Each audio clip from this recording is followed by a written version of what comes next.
લાગ્યું માફી માંગવાની છે ચાલુ રાખો બેટા ગૌરવ 202 નંબરનો વિડીયો નાખ તો મારા દીકરા પપ્પા 204 નંબર એ તારા બાપ બીજા સમાજનો છે તું 202 નંબરનો નાખ ચાલુ માં ખાચ દે આયો કારણ કે હમણાં બાપુ હું જાતો તો મારી ગાડી બંધ કરીને બસમાં બેઠો ને એક બેન મારી બાજુમાં બેઠા હતા મને કે ભાઈ તું કોણ છું મેં તું બેન હું કલાકાર છું તે બેન રોવા માંડ્યા મેં તું કેમ બેન હું કલાકાર છું તમે રોવો છો કે પહેલા મારો ઘરવાળો કલાકાર છે એને મને કીધું તું કે પ્રોગ્રામ આવશે પછી ઉતરે તેડવા આવ્યો છે કે 3 વાર અત્યારે નથી આવતો પ્રોગ્રામ નથી આવતો મારો દીકરો તેડવાય ગયો તો આ તો આવે નક્કી એક ગામમાં બાપુ એક ભાભો એવો ને ભાભો એટલે ભાભો એની શેરીએ કોઈથી ન નીકળાયો એની શેરીમાં કોઈથી ન નીકળે જે નીકળે ને અવડી જે નીકળે ન્યા હું ભાઈ ઊભું થાને જે નીકળે ને પછી તો ગામ ગળે આવ્યો કે આ ભાભે હદ કરી એમ ભૂલથી એની શેરીએ પછી તો શેરીએ કોઈ ન આવે આ 5 ગાય ન દે ત્યાં સુધી એને હાથ ન પડે તો ચોરેસ આવવાનું ચાલુ કર્યું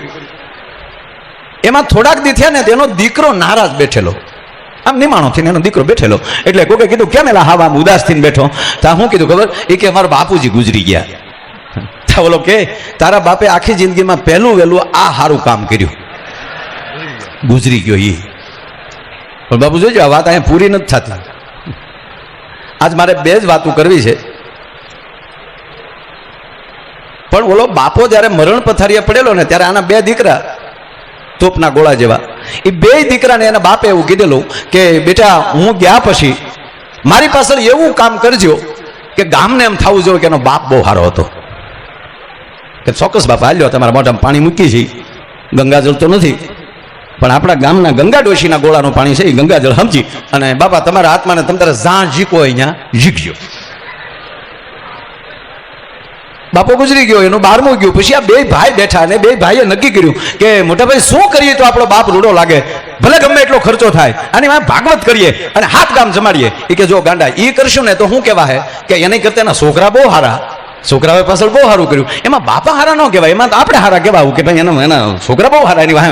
કાર્ય બહુ સારું કર્યું એની વાહે ભાગવત સારી કર્યું તક તો કરવું શું બાપ હારો થાય એવું બાપાએ કેવું કીધું મારા ગયા પછી ગામને આમ થવું જોઈએ કે એના બાપ બહુ સારો માણસ હતો કરવું શું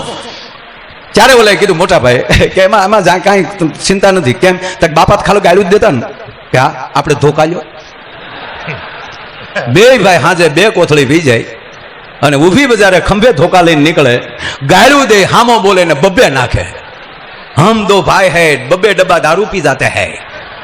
2 નીકળ્યા પછી ગામે ચાલુ કર્યું આની કરતા તાનો બાપ બહુ સારો હતો હા હા હા આને જીવન ન કહેવાય બાપુજી ગઈકાલની વાત કરું ગઈકાલની હવે આ વાત સાંભળજો આનો ટુકડો કરીને કોઈ મૂકતા નહીં ગઈકાલની વાત કરું ગઈકાલની ગઈ જ કાલની વાત કરું બરોબર હું નીકળ્યો તા મુખ્યમંત્રીનો ફોન આવ્યો મને કે તાત્કાલિક તમે ગાંધીનગર આવો હું ગાંધીનગર ગયો ત્યાં પહોંચ્યો તા તો બાબા રામદેવજી બેઠેલા મને કે નહીં તમે પ્લીઝ મારે હરિદ્વાર આવો એટલે હું સીધો હરિદ્વાર ગયો ત્યાં જઈને બેઠા એના યોગ કર્યા સવારમાં વહેલો જાગ્યો હોકિંગમાં નીકળી ગયો 1 કલાક વોક કર્યું